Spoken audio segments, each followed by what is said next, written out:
Welcome to Blizzard Fire. We hope this video helps fire up your solution. In this video, I will show how to make apple pastry. Preheat your oven to 375 degrees F and gather apples, flour, butter, sugar, and spices.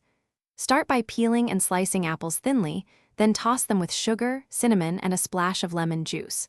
Make a flaky dough by cutting cold butter into flour, chill briefly, then roll out. Assemble pastries, brush with egg wash, and bake until golden and fragrant. Create tender pastry by keeping ingredients cold and handling dough minimally.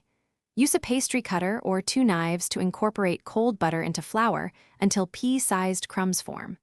Add cold water a tablespoon at a time until dough just holds together, then wrap and chill for at least 30 minutes. Rolling on a lightly floured surface, avoid overworking dough to prevent toughness. Chill again if butter softens before baking.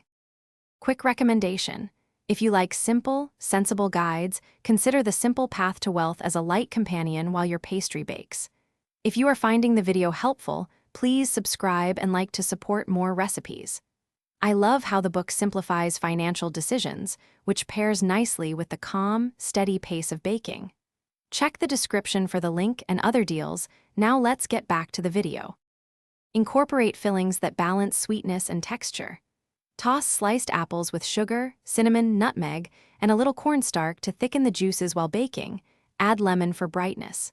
For lattice or envelopes, cut the dough and arrange apples with room for expansion, sealing edges well.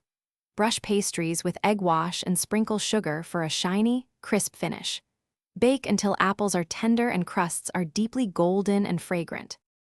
Thanks for watching. If you found this helpful, don't forget to like and subscribe.